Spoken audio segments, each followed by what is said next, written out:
Welcome to hit TV. నేను మీ నిర్మల. ఈ betting app case రోజుకో కొత్త మలుపు తిరుగుతుంది. ఈ కొత్త మలుపు తిరగడమే కాదు, మరి కొత్త కొత్త అనుమానాలకు రేకెత్తిస్తుంది, కొత్త కొత్త వ్యక్తులను ఎంటర్ చేస్తుంది. మరి ఏం జరుగుతుంది అనే కోణంలో కూడా చాలా ప్రజలనైతే అయోమయానికి గురి చేస్తుందని కూడా చెప్పొచ్చు. ఎందుకంటే మనం చూస్తున్నాము స్క్రీన్ పైన, మరి మన వెనకాల కూడా చాలా పోస్టర్లు పెట్టాము. ఎందుకు ఈ పోస్టర్లు పెట్టారు, వీళ్ళ పోస్టర్లు ఎందుకు వస్తున్నాయని అనుకుంటున్నారా? ఇప్పటికే చాలా మంది మీడియాలో చూసే ఉంటారు.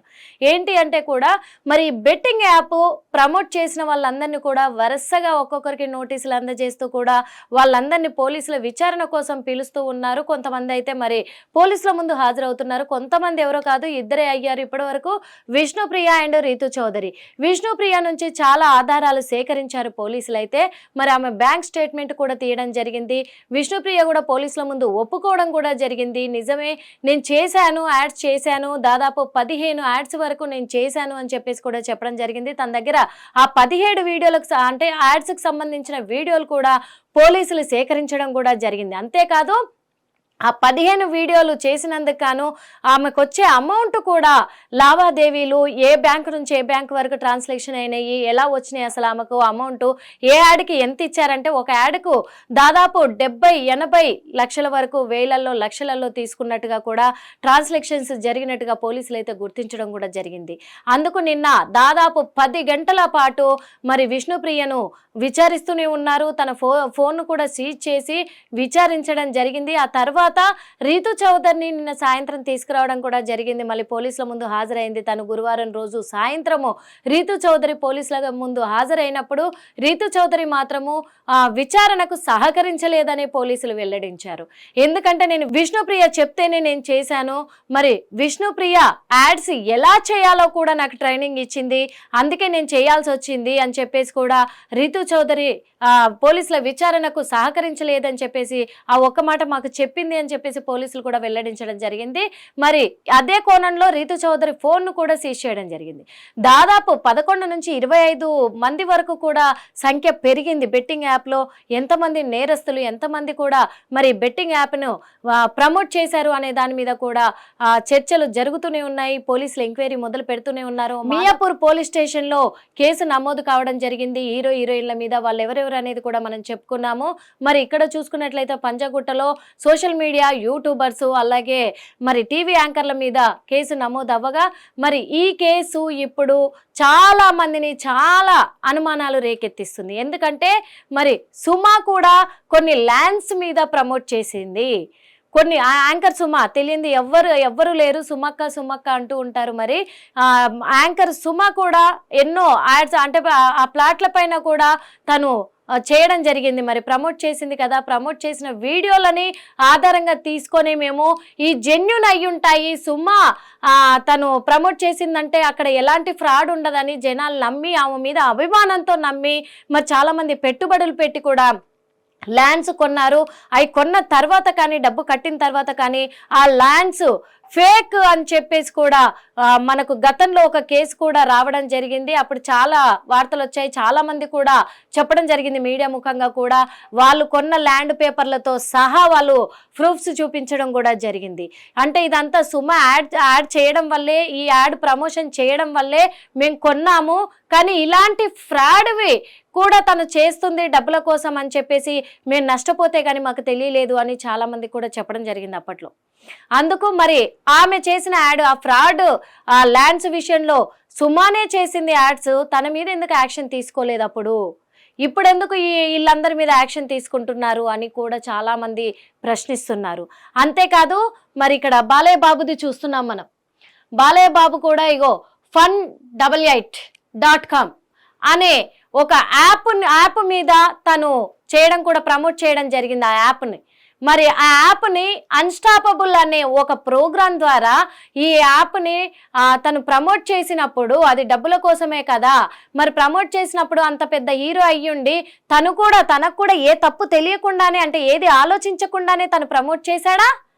ఇది చీటింగ్ యాపా జెన్యున్ యాపా అని తనెందుకు ఆలోచించలేకపోయాడు? ఈరోజు మా మీదకి అంటే ఈ సెలబ్రిటీస్ మీద ఇంత చిన్న చిన్న వాళ్ళ మీద కేసులు పెడుతున్నారే, వాళ్ళని విచారణకు పిలుస్తున్నారే, మరి ఇంత పెద్ద హీరో అయ్యుండి తను కూడా మరి ప్రమోట్ చేశారు కదా, మరి వాళ్ళని ఎందుకు పరిగణించలేదు నేరం కింద అని చెప్పేసి చాలా కామెంట్లు వస్తున్నాయి. మనం ఇంకొకటి కూడా చూస్తున్నాము, ఇది ఓంకార్ ప్రోగ్రామ్. ఇది ఓంకార్ ప్రోగ్రామ్ లో కూడా నైన్ వింజ్ అనే ఒక యాప్ అంటే గేమ్, అది బెట్టింగ్ గేమ్, ఆ గేమ్ది ఇక్కడ ప్రమోట్ చేయడం కూడా జరిగింది. డాన్స్ ఐకాన్ 2లో మరి ఆ యాప్ను తను ప్రమోట్ చేశారు కదా ఓంకారు. ఆ ఓంకార్ ప్రమోట్ చేసినప్పుడు తన మీద ఎందుకు చర్యలు తీసుకోలేదు అని చెప్పేసి కూడా చాలా మంది మరి కామెంట్లు పెడుతూ ఉన్నారు. మరి అంతేకాకుండా మెయిన్ రీజన్ హైదరాబాద్కి పిల్లర్ లాంటి మెట్రో ట్రైన్ కూడా చూడండి 1x bet cricket మ్యాచ్ది 1x bet మొత్తం స్టిక్కర్లే అంటించారు కదా. ఈ స్టిక్కర్లు ఎవరు ఇప్పుడు మెట్రోకి సంబంధించిన IAS IPSలే ఉన్నారు. మరి వాళ్ళ సమక్షంలోనే ఈ బెట్టింగ్ యాప్ది మొత్తం కూడా 1x బెట్ అనేది క్రికెట్ మ్యాచ్ది ఇక్కడ ప్రమోట్ చేశారు, ఇంత పబ్లిక్గా ప్రమోట్ చేశారు. మరి వాళ్ళ మీద ఎందుకు చర్యలు తీసుకోలేదు?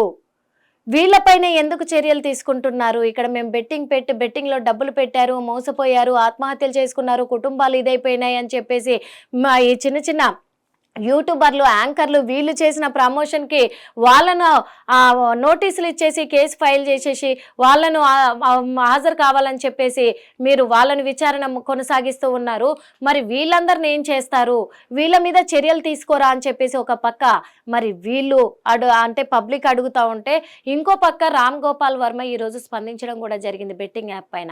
ఆయన ఏమంటున్నాడంటే, సెలబ్రిటీలు కేవలము వాళ్ళకు చెప్పిన పని చేసుకుంటా, అంటే ఒక ప్రమోషన్ కోసం, ఒక యాడ్ కోసం, ఇప్పుడు ఒక షాప్ పెట్టుకుంటారు, ఎగ్జాంపుల్గా బట్టల షాపే అనుకుందాము.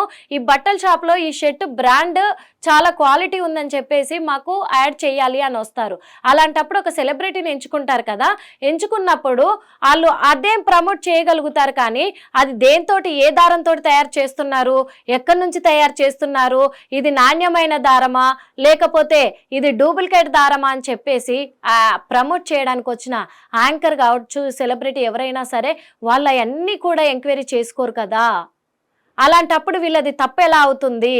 ఇది చాలా సిల్లీ రీజన్ తోటి పెడుతున్న కేసులు ఇవి అని చెప్పేసి కూడా మరి రామ్ గోపాల్ వర్మ కూడా స్పందించడం జరిగింది. అంటే ఇది ఎంతవరకు వాస్తవం, అంటే ఎంతవరకు వెళ్తుంది, అసలు ఎంతవరకు ఇది నిజంగా ఈ బెట్టింగ్ యాప్ మీద కేసు ఫైల్ అయిన వాళ్ళందరూ కూడా నేరస్తులా కాదా? మరి వాళ్ళు నేరస్తులైతే వీళ్ళు నేరస్తులేనా కాదా? మరి వీళ్ళు నేరస్తులు కానప్పుడు వాళ్ళు కూడా నిరపరాధులే కదా అనే విషయంలో కోణంలో మనమైతే మరి ఒకరికి ఫోన్ చేద్దాము, అది ఎవరో కాదు, ఇవన్నీ క్లియర్గా కనుక్కుందాము. సైబర్ క్రైమ్ విజయ్ గోస్ట్ గారితో మాట్లాడించే ప్రయత్నం అయితే చేద్దాము. ఎందుకంటే తను మనకి క్లియర్గా ఎక్స్ప్లెయిన్ చేయగలరు. ఇదంతా సైబర్ క్రైమ్కు సంబంధించింది కాబట్టి తనకే ఫోన్ చేస్తే బాగుంటుందని చెప్పేసి కూడా మీకు వినిపించడానికి మేము సిద్ధంగా ఉన్నాం. హలో సార్, నమస్తే సార్. నమస్తే మేడం, చెప్పండి సార్. ఇప్పుడు కొత్తగా ప్రజలకు కొన్ని డౌట్లు క్రియేట్ అయ్యాయి సార్ మరి బెట్టింగ్ యాప్ పైన మాత్రము. ఎందుకంటే ఇప్పుడు సుమా కొన్ని ల్యాండ్స్ పైన ప్రమోట్ చేసింది, అవి ఫ్రాడ్ అని చెప్పేసి అవి కొన్న వ్యక్తులే చాలా మంది గతంలో కూడా కేసు నమోదు చేయడం కూడా జరిగింది, కానీ అది సిల్లీగా కొట్టిపడేశారు. ఇంకా మనం చూసుకున్నట్లయితే బాలయ్య బాబు అన్స్టాపబుల్ దాంట్లో కూడా ఒక యాప్ ను తను ప్రమోట్ చేయడం జరిగింది. ఇంకొకటి ఇక్కడ ఓంకార్ ప్రోగ్రామ్ కూడా వచ్చినుండే సార్, దాంట్లో 9 వింజ్ అనే ఒక యాప్ ని తను ప్రమోట్ చేశారు. ఇంకొకటి మనం చూసుకున్నట్లయితే మెయిన్ హైదరాబాద్ కి మెయిన్ పిల్లర్ లాగా ఉండే మెట్రో ట్రైన్ పైన వరుసగా కూడా పెద్ద పెద్ద ఫ్లెక్సీలతోటి 1x బెట్ అనే స్టిక్కరింగ్ చేసి కూడా మరి ప్రమోట్ చేయడం జరిగింది గవర్నమెంటే. అంటే ఇవన్నీ పెద్ద వాళ్ళే ఇలాంటివన్నీ చేశారు కదా. మరి అలాంటప్పుడు వాళ్ళ మీద ఎలాంటి యాక్షన్ తీసుకోలేదు, వీళ్ళు నేరస్తులు కాదా? కేవలం ఇప్పుడు యూట్యూబర్స్, టీవీ ఛానల్ వాళ్ళు, వీళ్ళే యాంకర్లు ప్రమోట్ చేసిన వాళ్ళు మాత్రమే నేరస్తులా? వాళ్ళు నేరస్తులైతే వీళ్ళెందుకు నేరస్తులు కాదు? వీళ్ళ నిరపరాధులైతే వాళ్ళు కూడా నిరపరాధులే కదా అని చాలా మంది కామెంట్లు పెడుతున్నారు సార్. మరి ఇదే విషయం పైన రామ్ గోపాల్ వర్మ కూడా స్పందించడం జరిగింది. తను కూడా ఏమంటున్నారంటే, ఇప్పుడు తను చెప్పడం కూడా జరిగింది, సెలబ్రిటీలు ఎలా అంటే ఇవి ప్రమోట్ చేసిన సెలబ్రిటీలు ఎందుకు నేరస్తులు అవుతారు, ఓకే వాళ్ళు నేరస్తులు అవ్వరు కదా, ఎందుకంటే వాళ్ళకు యాడ్ చేయమని ప్రమోట్ చేయమని వచ్చిన ఆఫర్ అది. ఓకే వీళ్ళు ప్రమోట్ చేసినది కూడా వాళ్ళకు వచ్చిన ఆఫర్ ని వాళ్ళు యూజ్ చేసుకున్నారు. ఓకే ఇప్పుడు ఒక బట్టల షాప్ పెడితే ఒక షర్ట్ ని ప్రమోట్ చేయమంటే చేస్తారు, కానీ ఆ షర్ట్ ఏ దారంతో తయారైంది, ఒరిజినల్ దారమా డూప్లికేట్ దారమా అని చెప్పి వీళ్ళు చెక్ చేయరు కదా, ఓకే వీళ్ళదేం తప్పు అంటున్నారు. ఓకే అంటే దీనిపైన దీన్ని ఎలా తీసుకోవచ్చు సార్ అసలు? సార్ ఓకే, ఫస్ట్ పాయింట్ మీరు చెప్పింది ఏంటంటే సెలబ్రిటీస్ రియల్ ఎస్టేట్ సంబంధించి ప్రమోషన్స్, అవును అది వాస్తవమే. అవును సుమా ఇంతకు గారు. ముందు చాలా మంది, సుమా గారు అని కాదు, ఇంకా చాలా మంది సెలబ్రిటీస్ పెద్ద పెద్ద వారు అవును ఈ యొక్క రియల్ ఎస్టేట్ యాక్టివిటీస్ కి వాటికి సపోర్ట్ చేసి, అంటే ఐ మీన్ ప్రమోషన్ అనేది చేశారు. ఎస్ చేసినప్పుడు చాలా ప్రాజెక్టులు ఇట్లా ప్రజలు డబ్బులు కట్టి మోసపోయారు. అవును ఆ రోజున మరి ఆ సెలబ్రిటీస్ మీద ఎటువంటి కేసు పెట్టలేదు, బాధితులకు కూడా ఏ న్యాయం జరగలేదు ఎస్ చాలా చాలా మందికి. Okay, I agree madam. రెండోది వచ్చేసి అది డిఫరెంట్ కేసు. అది డిఫరెంట్ కేసు, ఎందుకంటే సెలబ్రిటీస్ అనే వాళ్ళు ఏదో ఒక ప్రమోషన్ చేస్తూనే ఉంటారు. అది ఒక ప్రోడక్ట్ అని చెప్పలేం. రెండోది వచ్చేసి ఇప్పుడు రామ్ గోపాల్ వర్మ గారి సబ్జెక్ట్, ఇంకోటి ఏదో అడిగారు మీరు. అంటే బాలయ్య బాబు కూడా ఇట్లా అన్స్టాపబుల్ దాంట్లో చేశారు. నేనేం చెప్తానంటే మేడం, సింపుల్, నేను ఈ యొక్క ఫైట్ స్టార్ట్ అయినప్పుడు చాలా క్లియర్ గా చెప్పాను, ఈ దరిద్రం అంతా పక్కన పెట్టేసేయండి, టైం వేస్ట్ అవుతుంది. ఈవెన్ ప్రభుత్వం time waste, media time waste, లేదంటే చూసే ప్రజల టైం వేస్ట్. అందరి మీద కేసులు పెట్టుకుంటా వెళ్తే గనక చివరికి మిగిలేది బూడిదే. స్టేషన్ లో ఉన్న స్టేషనరీ సరిపోదు, అన్ని లక్షల కేసులు అవుతాయి. సో ఇదంతా కూడా అయిందేదో అయిపోయింది. ఇప్పుడు మెయిన్ కాన్సన్ట్రేట్ చేయాల్సింది ఫుల్ స్టాప్ ఎట్లా పెట్టాలనే దాని మీద కనుక డిస్కషన్ జరిగితే చాలా బాగుంటది. రేపు ఇంకో సెలబ్రిటీని అరెస్ట్ చేస్తారు, ఇంకో సెలబ్రిటీని అరెస్ట్ చేస్తారు. సో అవన్నీ న్యూసే తప్పితే దాని వల్ల ప్రజలకి ఒరిగేది ఏమన్నా చెప్పండి? ప్రజలకి ఏం జరుగుతుంది? న్యాయం ఏమన్నా జరుగుతా? జరగదు కదా. అరెస్ట్ చేస్తూ పోతే కన్నా చాలా మందిని అరెస్ట్ చేయాలి, కొన్ని వేల మందిని అరెస్ట్ చేయాల్సి వచ్చింది. రెండోది వచ్చేసి మీరు చూసుకుంటే రామ్ గోపాల్ వర్మ గారు స్పందించారు. రామ్ గోపాల్ వర్మ గారు చాలా క్లియర్ గా ఒక 3 సంవత్సరాల కిందట ఆయన ఏమంటున్నాడు, నాకు అసలు క్యాసినోస్ అంటే తెలియదు అంటున్నాడు ఆయన. రామ్ గోపాల్ వర్మ గారు చాలా క్లియర్ గా ఇంతకు ముందు గుడివాడలో ఒక ఈవెంట్ అనేది జరిగితే, ఇది సంక్రాంతికి ఏదో ఒక ఈవెంట్ లా పెట్టి క్యాసినో ఈవెంట్ పెడితే ఆయనే ఆ యొక్క ట్విట్టర్ లో కొన్ని స్టేట్మెంట్స్ చేశారు. చాలా ఆనందంగా ఉంది, టూరిజం బేస్డ్ వాట్ ఎవర్. ఆయన స్టేట్మెంట్ సపోర్టివ్ గా, క్యాసినోకి సపోర్టివ్ గా, అప్పుడు నాని గారు, ఎమ్మెల్యే నాని గారికి సపోర్ట్ గా, ఆయన క్యాసినోస్ కి సపోర్ట్ గా కొన్ని స్టేట్మెంట్స్ చేయడం జరిగింది. సో పూర్తి ఐడియా ఉన్నది. రెండోది ఏంటంటే సెలబ్రిటీస్ కి ఏం తెలియదు. ఇదే సెలబ్రిటీ అంటే ఎవరండి? సెలబ్రిటీ అంటే కామన్ పీపుల్ కంటే కూడా ఎక్కువగా పర్ఫార్మ్ చేసి ఒక మంచి ఒక స్టేటస్ లో ఉన్న వాళ్ళు సెలబ్రిటీస్. వాళ్ళు తెలియకుండా అంటే చేసే ప్రతి పని తెలియదు అని అంటే, తెలియనప్పుడు ఎందుకు చేస్తున్నారు? సరే, దానిలో ఉన్న లోటుపాట్లు తెలియదు అని అంటారు. లోటుపాట్లు తెలుసుకొని చేయాలి అని అంటున్నాను నేను. ప్రతి దానికి లా ఎత్తుకోవాల్సిన పని లేదు. ఇంతకు ముందు సద్గురు గారు ఒకసారి ఇలాంటి విషయం వచ్చినప్పుడు ఒక ఎగ్జాంపుల్ చెప్పారు ఆయన. సద్గురు గారు తెలుసు కదండి, వాసుదేవ్ సద్గురు. ఆయన ఒక ఎగ్జాంపుల్ ఏం చెప్పారు, మెన్స్ బాత్రూమ్, లేడీస్ బాత్రూమ్ 2 ఉంటాయి. లేడీస్ బాత్రూమ్ లోకి మగవారు ఎంటర్ అవ్వరు అనే దానికి లా ఉండదు. So a men cannot enter into ladies toilet అనే దానికి ఐపీసీ లో సెక్షన్స్ ఏమి ఉండవు. But as a men is a men who will not enter into the ladies toilet అంటే దానికి ఏంటి లా అవసరం లేదు, చిన్న కామన్ సెన్స్ పార్ట్ ఉంటే సరిపోద్ది. సో ఈ యొక్క సెలబ్రిటీస్ కి కామన్ సెన్స్ పార్ట్ అనేది కరువైందా? అంత బ్రెయిన్ కూడా లేదా? ఊరికి సెలబ్రిటీస్ అంటే ఇస్తున్నారంటే చేశారు కాబట్టి అంటే అనుభవించక తప్పదు ఈ యొక్క సబ్జెక్ట్ లో. సో సింపుల్ అండి. రెండోది విక్టిమైజేషన్ గురించి ఇప్పుడు కొత్తగా మళ్ళీ ఇప్పుడు ఒక విక్టిమ్ ఒకళ్ళు వచ్చి, అవునండి అవును, ఎందుకంటే నాది 80 లక్షల వరకు నేను నష్టపోయాను అని చెప్పేసి విక్టిమ్స్ వచ్చి కేసు పెట్టడానికి వస్తే, ఇప్పుడు రిటర్న్ పోలీసులు లేదు నువ్వు కూడా నిందితుని కిందే పరిగణించబడుతుంది అని చెప్పేసి కేసు పెడతామని చెప్పేసి కూడా అంటున్నారు. అమెరికాలో చాలా క్లియర్ గా చెప్తున్నాను, డ్రగ్స్ తీసుకునే వాళ్ళని అరెస్ట్ చేయరండి. డ్రగ్స్ తీసుకునే వాళ్ళని ఎందుకు అరెస్ట్ చేయరు అని అంటే సింపుల్ అండి, వాళ్ళ బలహీనత. ప్రజల బలహీనత. ప్రజలు ఇప్పుడు ఆడిన చేసిన ఆ బలహీనత వల్ల వాళ్ళు ఆడుతున్నారు. సో వాటిని అవైలబుల్ లేకుండా అంటే అవి ప్రజలకు అందుబాటులో లేకుండా చేయాల్సిన బాధ్యత ప్రభుత్వం అనేది. అది కేంద్ర ప్రభుత్వం అంది కానీ స్టేట్ గవర్నమెంట్ కానీ వాళ్ళ వర్క్ అది. ఓకే, బట్ వాటిని ఎరాడికేట్ చేయనప్పుడు ఆ యొక్క బలహీనత వల్ల వాళ్ళు ఆడతారు. సో అందుకని ఆ కాన్సెప్ట్ ఏంటంటే విక్టిమ్స్ అంటే ఎవరైతే ఈ వ్యసన పరులు ఉన్నారో వీళ్ళని ఎవరిని అరెస్ట్ చేయరు. ప్రొవైడర్స్ ని ఎవరైతే ఈ యొక్క పైన ఉన్న ఈ యొక్క కో ఫౌండర్స్ ని ఫౌండర్స్ మాత్రమే అరెస్ట్ చేస్తారు. సేమ్ రూల్ ఇక్కడ కూడా. ప్రభుత్వం దాన్ని అరికట్టలేకపోయింది, అది ప్రజల దాకా రీచ్ అవుతుంది. రీచ్ అవుతున్నప్పుడు వాళ్ళ బలహీనతో ఆడతారు. సో వాళ్ళ మీద కేసు పెట్టాల్సిన అవసరం లేదు. ఒకవేళ పెట్టాలనుకుంటే కనుక డైరెక్ట్ గా పెద్దవారు ఎవరైతే ఉన్నారో ప్రమోటర్స్ దగ్గర నుంచి స్టార్ట్ చేసి ఆ పైన ఎవరైతే ఉన్నారో వాళ్ళని అరెస్ట్ చేయాల్సిన అవసరమే ఉంది. మూడోది వచ్చి మీరు ఇది కూడా చూడొచ్చు. ఇప్పుడు ప్రకాష్ రాజ్ గారు ఆయన ఇప్పుడు ఎంటర్ అయిపోయి సారీ నేను చేసింది చాలా తప్పు అని చెప్పి చెప్తున్నారు. అది ఎప్పుడో జరిగిపోయింది. ఎప్పుడో జరిగిపోయినా ఇప్పుడు జరిగిన ఆయన యొక్క వీడియో దగ్గుపాటి రాణా గారికి సంబంధించిన వీడియో ఈ రోజుకి యూట్యూబ్ లో అవైలబుల్ లో ఉంది. వాళ్ళు ప్రమోట్ చేశారు, అది లీగల్ చేశారు. వాళ్ళు ఏమంటారు, వేరే ఏరియాలో లీగల్ అంటారు, వేరే స్టేట్ లో లీగల్ అయినప్పుడు ఆ స్టేట్ లోనే రన్ చేయాలి దాన్ని. తెలంగాణ ఆంధ్రప్రదేశ్ లో ఎందుకు రన్ అవుతుంది అది నేను అడుగుతున్నాను. అది రన్ అవుతున్నప్పుడు వాళ్ళైనా సరే వాళ్ళు ఎవరైతే చేశారో వాళ్ళకి చెప్పాలి కదా, ఇది ఇలా రన్ అవుతుంది ఇక్కడ బ్యాన్ అని చెప్పాలి కదా. సో ఇప్పుడు ఈయన అరెస్ట్ చేయాల్సిన సారీలు గిరీలు ఏం నడవు. ఈయన వదిలేస్తే వెళ్ళి వదిలేయాలి, వీళ్ళని అరెస్ట్ చేస్తే ఆయన్ని అరెస్ట్ చేయాలి ఇమీడియట్ గా అనేది నా అభిప్రాయం. ఓకే సార్, అదే ఇప్పుడు ఎందుకంటే ప్రజలు కూడా ఈ విషయంలోనే క్వశ్చన్ చేస్తున్నారు.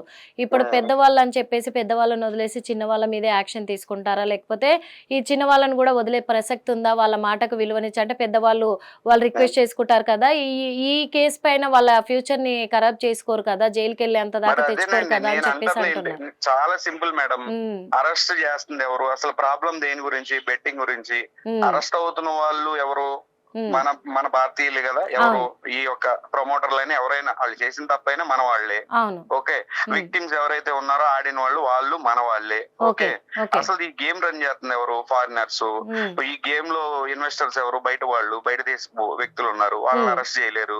మనం చివరాఖరికి వచ్చేసరికి రేపొద్దున ఈ అకౌంట్స్ ఇచ్చిన వాళ్ళు మిడిల్ మెన్ ఎవరైతే ఉన్నారో మనలాంటి కామన్ పీపుల్ ఈ అకౌంట్లు అనేవి అమ్ముకున్నారు క్యాసినోలకి. రేపొద్దున అరెస్ట్ అయ్యేది కామన్ పీపుల్. సో ఇవన్నీ ఇష్యూస్ ఉన్నాయి. సో అందుకని ఎవరిని అరెస్ట్ చేస్తాడు, ఎవరిని అరెస్ట్ అయ్యారు పక్కన పెట్టేసి మెయిన్ గా గవర్నమెంట్ ఇమీడియట్ గా దీని గురించి ఏం చేయాలనేది ఒక ప్యానల్ పెట్టి ఆలోచించి లీగలైజేషన్ చేయాలా, లేదంటే పూర్తిగా ఎరాడికేషన్ వేరే ఏమైనా ఫార్ములా ఉందా అనేది ఆలోచించుకోవాల్సిన అవసరం ఉంది. Okay, thank you so much. Thank you. విన్నారు కదా మరి. ఎందుకు అని అంటే ఇప్పుడు వీళ్ళ విషయానికి వస్తే కూడా ఇప్పుడు యాంకర్ సుమా కానీ, బాలయ్య బాబు కానీ, ఓంకార్ కానీ, ఈ 1x బెట్ మెట్రో ట్రైన్ మీద ప్రమోట్ చేయించిన వాళ్ళు కానీ వీళ్ళందరూ ఈ కేసును తవ్వుకుంటూ పోతే కొన్ని వందలాది మంది, వేలాది మంది బయటకు వచ్చే అవకాశం ఉంది. ఎందుకంటే అప్పుడు కేవలము ఇంత పెద్ద ఇష్యూ అవుతుందా లేదా అని ఒక్క క్షణం కూడా ఆలోచించకుండా ఇలాంటి యాప్లను వాళ్ళు ప్రమోట్ చేయడానికి ఒప్పుకొని తొందరపాటు నిర్ణయంతో ఒప్పేసుకొని ప్రమోట్ చేశారు. కానీ ఇప్పుడు అది ప్రాణాల మీదకే వస్తుంది కాబట్టి ఇప్పుడు ఇక మీదట కూడా అంటే ఇప్పుడు ఎవరినైతే పిలిచి ఎవరి మీద అయితే కేసు ఫైల్ అయిందో వాళ్ళని నోటీసులు ఇచ్చి పిలిచి విచారిస్తున్నారు. కాబట్టి దీనికి మూలాధారం ఎక్కడుందని వెతికే ప్రయత్నంలో ఉన్నారు పోలీసులు. మొత్తానికైతే మరి బెట్టింగ్ యాప్ని చెక్ పెట్టే ప్రయత్నంలోనే ఉన్నారు. మూలాధారం అంటే వెబ్సైట్లు ఏ వెబ్సైట్లు ఉన్నాయి మొత్తం కూడా వెబ్సైట్లలో ఈ యాప్లు డౌన్లోడ్ అవ్వకుండా అవి ఓపెన్ అవ్వకుండా మొత్తానికే చెక్ పెట్టాలి తెలంగాణ రాష్ట్రంలో. అంతేకాని వీళ్ళందరి మీద ఫోకస్ పెట్టేసి అందరినీ నేరస్తులుగా పరిగణించేసి అందరినీ లాక్కొచ్చి వాళ్ళని జైల్లో పెట్టాలంటే అంత ఈజీ కాని పరిస్థితి ఇది అని చెప్పేసి విజయ్ గారు కూడా మనకు వివరించడం జరిగింది. ఒక మాట ఆలోచించాలంటే కూడా నిజమే అని అనుకోవచ్చు. ఎందుకంటే ప్రతి ఒక్క సెలబ్రిటీ కూడా ఏదో ఒక యాప్ మీద ప్రమోట్ చేసిన వాళ్ళే కాదని మనం అనలేము. ప్రతి ఒక్క యూట్యూబర్ కూడా వాళ్ళు ఏదో 4 డబ్బుల కోసం అయితే అంటే ఇది తప్పు కాదు అని నేను చెప్పట్లేదు, తప్పు ముమ్మాటికి తప్పు. కాకపోతే అప్పుడు వాళ్ళకు తప్పు అనిపించలేదు. బయట దేశాలల్లా లీగల్ కదా ఇవి అని చెప్పేసి ఇక్కడ కూడా లీగల్ అనుకొని మేము చేశాము అని అంటున్నారు. కాబట్టి ఇక్కడ వాళ్ళకి ఇవ్వాల్సిన వార్నింగ్లు ఇచ్చి వాళ్ళకి చేయాల్సిన అంటే వాళ్ళకు వర్తించే ఫైన్లను విధించి అంటే వాళ్ళకి అమలు చేయాల్సిన శిక్షలను అమలు చేసి కూడా మొత్తం మూలాధారం ఎక్కడుంది ఆ వెబ్సైట్లను క్లోజ్ చేయాలనే ఆ ప్రయత్నంలోనే పోలీసులు ఎంతసేపు ప్రయత్నించి దానికి చెక్ పెట్టే అవకాశాలు ఉంటాయి. కాబట్టి దీనికి ప్రభుత్వం కూడా సహకరిస్తేనే అవుతుంది. కాబట్టే ఇవన్నీ ఇప్పుడు పరిగణలోకి తీసుకోకుండా వీళ్ళకు ఇలాంటివి ఇక మీదట చెయ్యొద్దు అని చెప్పేసి ఒక మాట చెప్పి వీటిని క్లోజ్ చేసే ప్రయత్నంలో ముందుకు కొనసాగుతుంది అని చెప్తున్నారు. అలాగే రామ్ గోపాల్ వర్మ స్పందించిన దానిపైన కూడా అది కరెక్ట్ కాదు అనే ఉద్దేశాలతో ఉన్నట్టుగా తెలుస్తుంది. ఎందుకంటే వాళ్ళకేం తెలుస్తుంది, ఒక యాడ్ ప్రమోషన్ చేయమన్నప్పుడు వాళ్ళకి తెలియదు కదా, అన్ని వివరంగా తెలుసుకునే అంత ఇదిలో లేరు కదా, సెలబ్రిటీలు అన్ని తెలుసుకొని చేయాల్సినంత అవసరం లేదు కదా అన్నారు. కానీ సెలబ్రిటీస్ అంటే ఇప్పుడు సినిమా ప్రపంచంలో అందరిని ఎంటర్టైన్ చేయడానికి, సమాజం కోసం మంచి చూపించడానికి కూడా వస్తున్నారు కదా. మరి అలాంటప్పుడు మంచేది చెడేది తెలుసుకోలేని పరిస్థితుల్లో ఉండరు కదా ప్రతి ఒక్క సెలబ్రిటీ, ఎవరైనా సరే చిన్నపిల్లలు ఏం కాదు కదా వాస్తవంగా చెప్పాలంటే. అందుకు మరి ఆ మాట కూడా రాంగ్గానే తీసుకోవాలి, ఆలోచించి ఏ పని చేయాలన్నా చేయాలి. కాబట్టి ఇక మీదట అంటే ఇప్పుడు ఎవరి మీద అయితే కేసు ఫైల్ అయిందో మరి వాళ్ళు కూడా పోలీసులకు సహకరించాలి, ఈ బెట్టింగ్ యాప్లను ప్రమోట్ చేయకుండా ఉండాలి, ఇది తప్పని కూడా మళ్ళీ వాళ్ళే తిరిగి చెప్పాలి అనేది కూడా కోరుకుంటున్నాము మా హిట్ టీవీ ద్వారా. మరి ఈ బెట్టింగ్ యాప్ కేసు ఎంతవరకు వెళ్తుంది, ఎవరెవరి మీదకి వెళ్తుంది అనేది కూడా మనం వేచి చూడాల్సి ఉంది. హిట్ టీవీ యాప్ ఇందులో short news, live news, entertainment shows, movies, digital magazines తో పాటు మీ జిల్లా వార్తలను కూడా ఫ్రీగా చూడొచ్చు. అంతేకాదు కేజీ నుంచి పీజీ వరకు విద్యార్థులకు స్కాలర్షిప్ కూడా అందిస్తున్నాం. ప్రతి వారం 10 మందికి లక్కీ డ్రా ద్వారా ఒక్కొక్కరికి 10,000 రూపాయలు అందిస్తున్నాం. ఇంకెందుకు ఆలస్యం, వెంటనే హిట్ టీవీ యాప్ ని డౌన్లోడ్ చేసుకుని ఫ్రీగా ఎంటర్టైన్మెంట్ పొందండి. Hit TV app. Hit TV app. Please download hit TV app. Hit TV app ని ఫ్రీగా డౌన్లోడ్ చేసుకుని ఎంజాయ్ చేయండి. మీకు నచ్చిన ఎంటర్టైన్మెంట్ కోసం హిట్ టీవీ యాప్ ని ఫ్రీగా డౌన్లోడ్ చేసుకుని ఎంజాయ్ చేయండి. హిట్ టీవీ యాప్ ని డౌన్లోడ్ చేసుకుని ఆస్వాదించండి, ఆశీర్వదించండి. ఇంతమంది సెలబ్రిటీలు హిట్ టీవీ యాప్ ని డౌన్లోడ్ చేసుకోండి అని చెప్తున్నారంటే ఎంత మంచి యాప్ ఆలోచించండి. అమెరికా అమెరికాలో చదవాలనుకునే వాళ్ళకి విశ్వసనీయమైన పేరు మన శౌర్య కన్సల్టెన్సీ. UK లో 1 year masters. UK లో 1 year masters. 2 years work permit up to 5 years visa. Contact Saurya Consultancy. Contact 89851 89851.